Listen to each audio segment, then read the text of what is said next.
Martial arts and acting legend Chuck Norris has died. His family posted the news online earlier today. Norris redefined the role of the modern tough guy and action hero. They found Chuck Norris's Bible open to one page. The edges of that page were dark with decades of fingerprints. The spine had been cracked open to the same spot so many times it could no longer close flat. And in the margin, in pencil, in handwriting so small you'd need to lean in to read it. 7 words that were never meant for anyone else's eyes. A pastor read them out loud by accident. 11 people were in the room. Every single one of them ended up in tears. Not because the words were dramatic, because they told the truth about a man 60 years of silence had been hiding.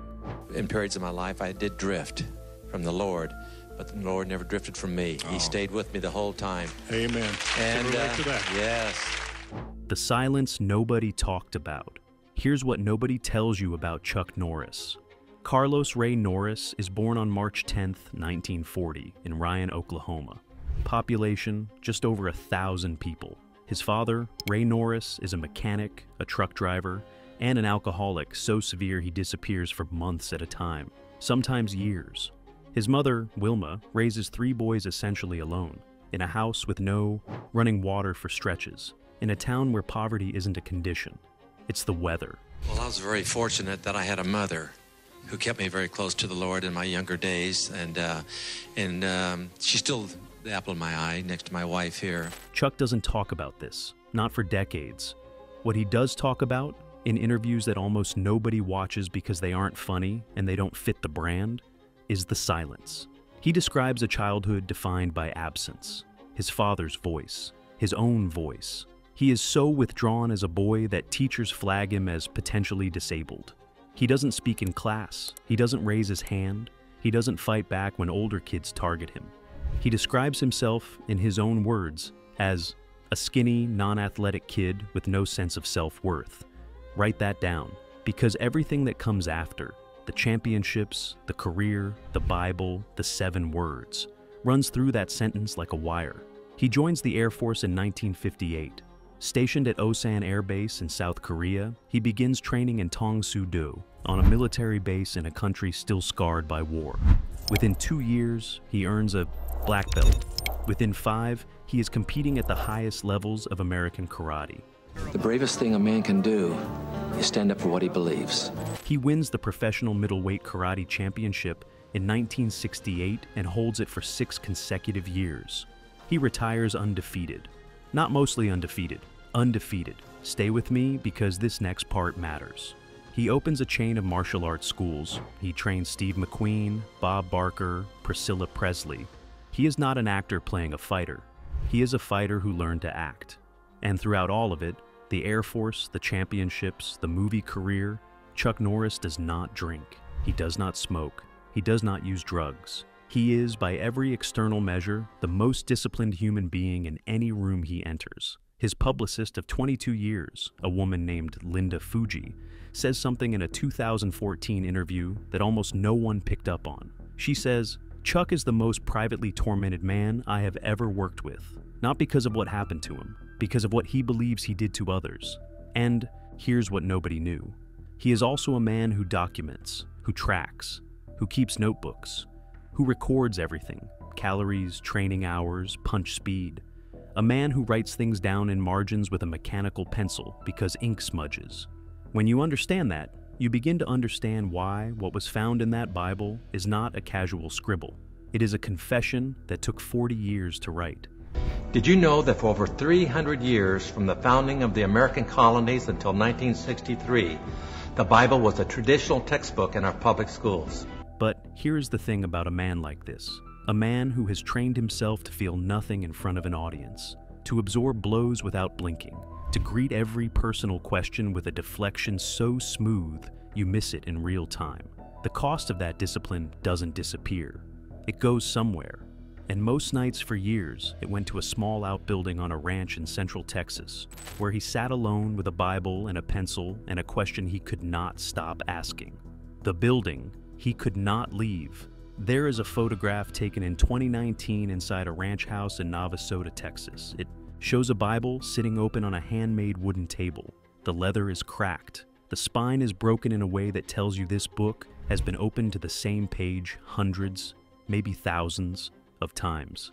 The edges of that page are darker than the rest, stained with the oil of a man's thumbs over what appears to be decades. Here's what's wrong with the photograph. The Bible is not on a nightstand. It is not on a bookshelf. It is on a woodworking table in an outbuilding on the Norris ranch. A building that Gina, his second wife, tells a visiting pastor is the place Chuck goes when he can't sleep. She says this casually, as if it is a known fact of their household. Chuck can't sleep. He goes to the shop, he opens the Bible, he reads the same page. This has been happening for years. And get this, his wife, his children, his training partners, none of them have ever asked him about that page. Not because they don't care, because they're afraid of what the answer might reveal about a man they thought they had figured out. This is where it turns. Because Colonel David West, a decorated military chaplain with 34 years of service and 2 Bronze Stars, a man described by enlisted soldiers as the guy who never sugarcoats it, had already seen this once before. During a USO tour in Afghanistan in 2004, West shared a tent with Chuck for 3 nights. Chuck slept no more than 2 hours each night. West watched him sit up on his cot in the dark, open a small travel Bible, and read by flashlight. I go, what are you doing? She says, I read the Bible every morning. I said, oh, really? She says, why don't you sit down here and read it with me? And that was the beginning of me coming back to the Lord. West asked what he was reading. Chuck said, the same thing I always read. West didn't press it, but later he said, I remember thinking this man is not reading for comfort. He is reading for answers. And the fact that he keeps coming back to the same page tells me he hasn't found them yet. He was right, and the page he kept coming back to is the thing that explains everything. Isaiah 53. The Bible is open to the book of Isaiah, chapter 53. If you know your scripture, your stomach just dropped. If you don't, stay with me, because the reason this page matters is not theological. It's personal, and it is devastating. Isaiah 53 is known across virtually every Christian tradition as the suffering servant passage. It describes a man despised and rejected, a man of sorrows and acquainted with grief. It says he was wounded for our transgressions, bruised for our iniquities.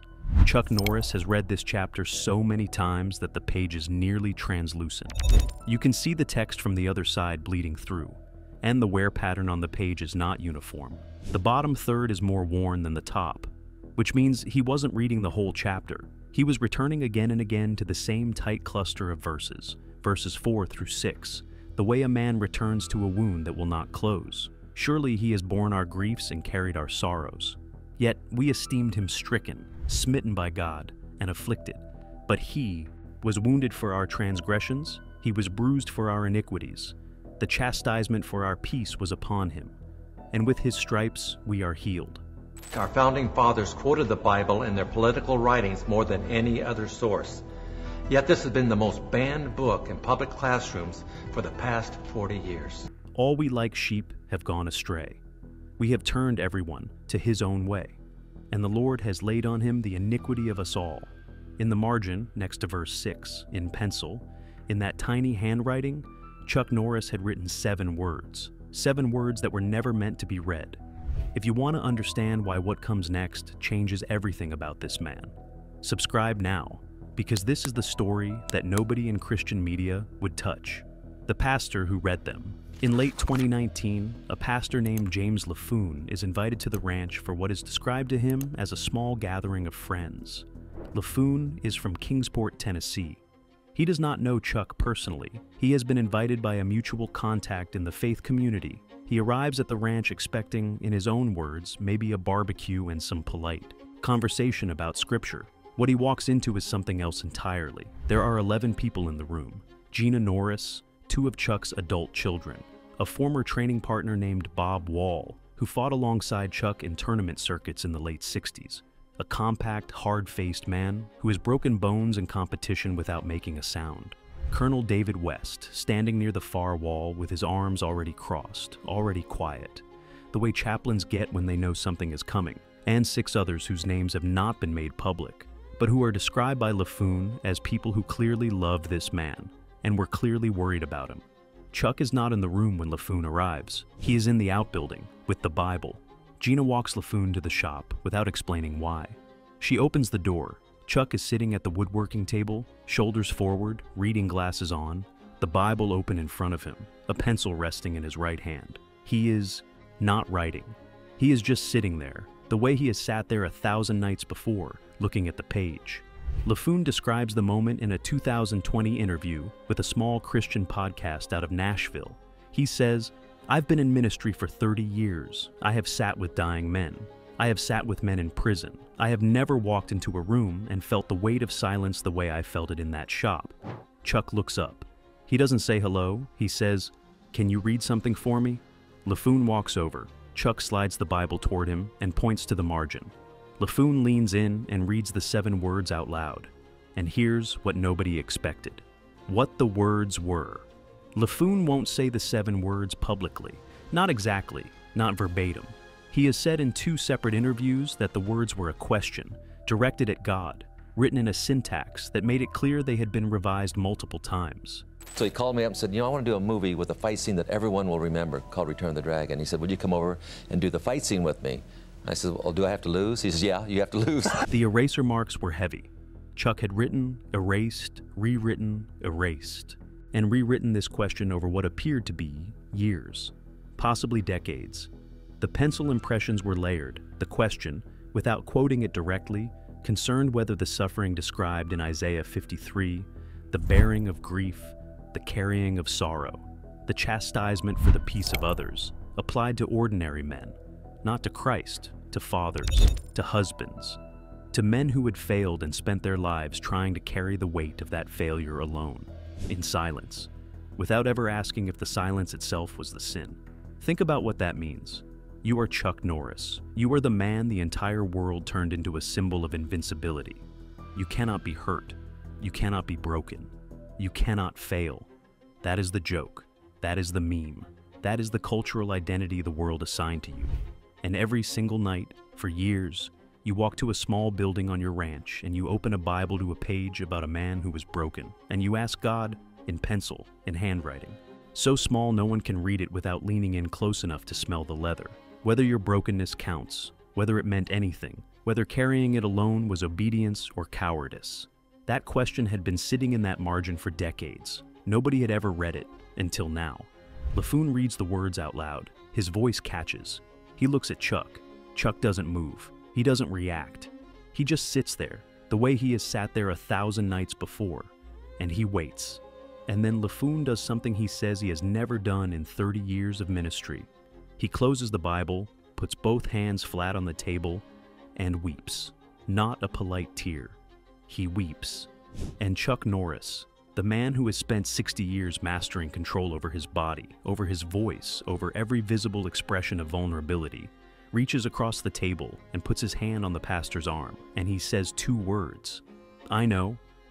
Gina is standing in the doorway.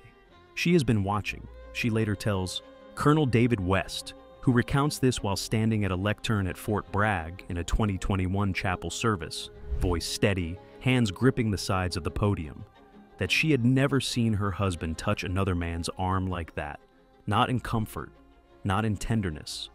In 21 years of marriage, she says, I have seen Chuck hold his grandchildren, and I have seen Chuck hold a rifle. The way he holds them is the same, controlled, measured. That day in the shop was the first time I saw his hands shake. His hands shook. The room that opened. The 11 people eventually gather in the main house. LaFoon doesn't share the exact words. He doesn't have to.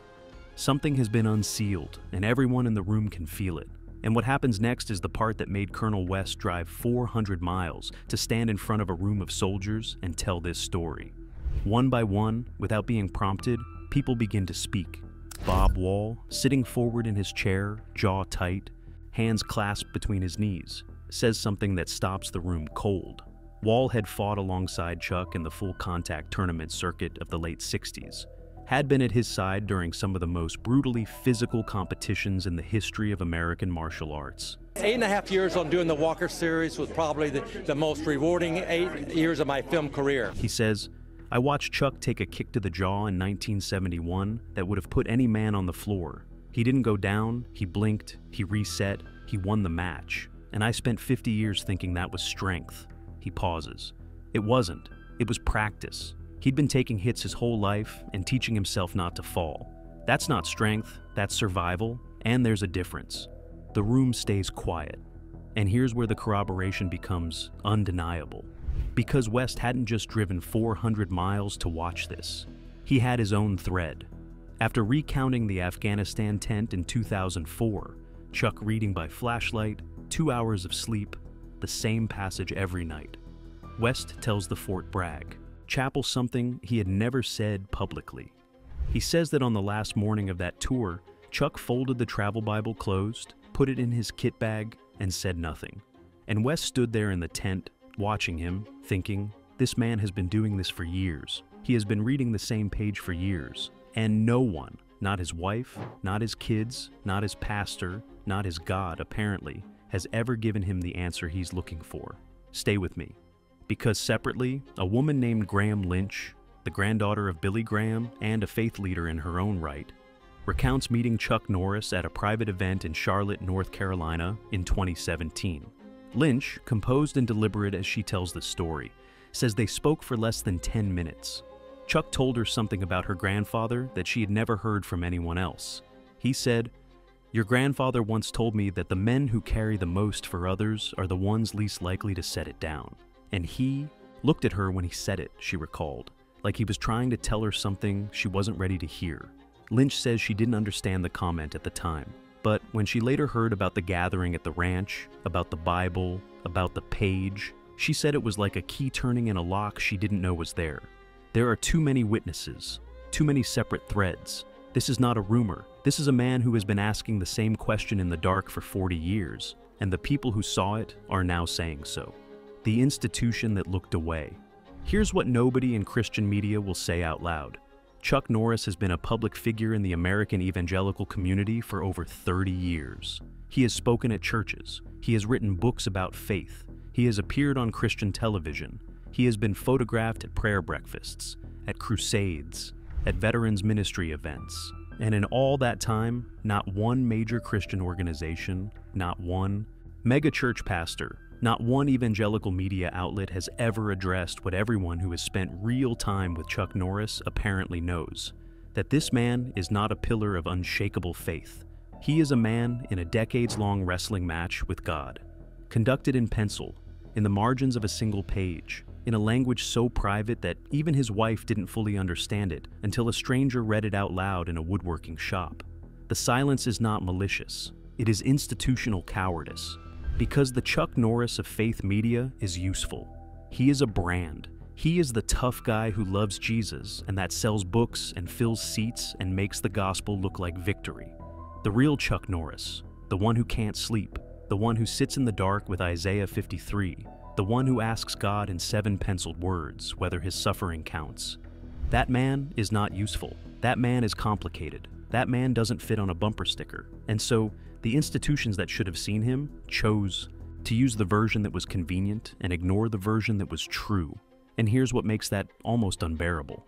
If those institutions had looked closely at the man they were holding up, they would have seen something that could have reached 1,000 people in their own pews sitting with the same question. Men who also believed that asking for help was weakness. Men who also spent their nights returning to the same passage, hoping this time the words would give them permission to put something down. They didn't look closely, because looking closely was inconvenient. And so, a generation of men in the audience watched Chuck Norris on stage and thought, if even he seems certain, what does that say about my doubt? The 6 words. When LaFoon later asked Chuck why he had never told anyone about the page, never shared the question with his pastor, his family, anyone, Chuck's answer came in 6 words. He said, "Strong men don't ask that question. This is a man who trained for 50 years to control his body down to the twitch of a muscle, who fought in front of thousands and never let them see him flinch, who sat on talk show couches for decades and deflected every personal question with a redirect so smooth you'd miss it if you weren't looking. And the most honest sentence he had produced in 60 years of public life was 6 words long. Not to a journalist, not to a biographer, to a pastor in a woodworking shop in Central Texas who had leaned over a worn Bible and read something that was never meant to be found. Let that land. a long, heavy pause.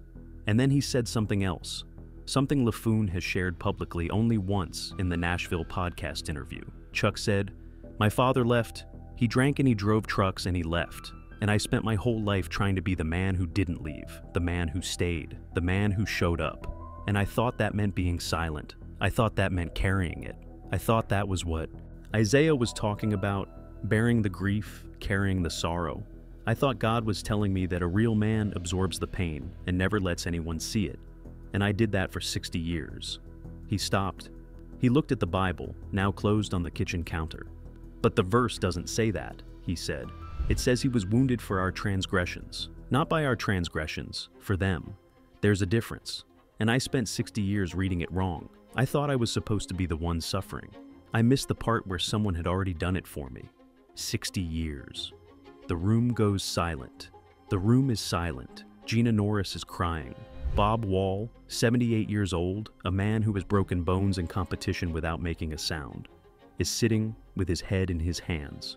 Colonel West is standing in the corner with his arms crossed and his jaw set, the way military men hold themselves when they are trying very hard not to come apart. And Chuck Norris, 80 years, old, sitting in a kitchen chair in a ranch house in Central Texas with a worn Bible and a mechanical pencil, and 60 years of silence finally cracked open. Just sits there, still, the way he has always been still. But different now, lighter. LaFoon says it looked like something had been set down. What it actually was. Chuck Norris did not have a dramatic conversion that day. He did not renounce his faith or reinvent it. He did not suddenly become a different man. What happened in that room was quieter than that, and in its own way, more devastating. A man who had built his entire identity on never breaking, who had turned that refusal into a career and a brand and a global punchline, admitted that the thing he thought was faith was actually fear. Fear of being his father, fear of being weak, fear of needing grace. Because needing grace meant admitting you couldn't carry it yourself. And admitting you couldn't carry it yourself meant you were the kind of man who leaves. He wasn't that man. He never was. But the terror of becoming that man drove 60 years of silence, 60 years of sleepless nights, 60 years of opening a Bible to the same page and asking a question he was too afraid to answer. Here's what makes it hit differently the more you sit with it. The very thing that made Chuck Norris into an icon, his absolute refusal to show weakness, was built on a misread. He thought Isaiah was describing an obligation, a code, carry the grief, absorb the pain, suffer without showing it. And he performed that code with a discipline that made him genuinely extraordinary by any human standard. He just had the direction of the wound reversed for 60 years. He thought he was supposed to be the one taking the stripes. He missed that the stripes had already been taken. And the instruction wasn't to suffer in silence. It was to receive what someone else had already carried. That is not a small mistake. That is a life. And get this, his body, the instrument he mastered more completely than almost any human being alive, is now failing. Gina has watched him walk to that outbuilding too many nights, and somewhere between the 7 words in the margin and the 6 words he said to LaFoon, he realized that the silence wasn't protecting anyone. It was just silence. And silence held long enough stops being disciplined and becomes its own kind of leaving. The 2 questions. 2 questions remain. I don't have the answers. The first is personal. How many men are sitting in the dark right now, in workshops and garages and parked cars, carrying something they believe they are not allowed to set down, reading the same page over and over, looking for permission that was there all along? The second is larger, and it's the one that keeps me up at night.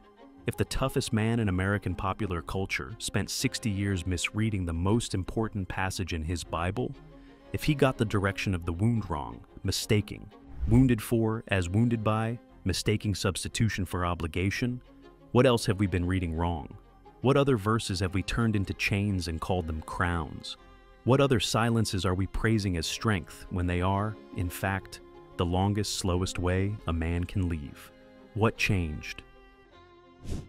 Chuck Norris's Bible is still in that outbuilding. The page is still worn. The 7 words are still there in pencil, layered over years of erasing and rewriting. But Gina says something has changed. She says he still goes to the shop some nights. He still opens the book.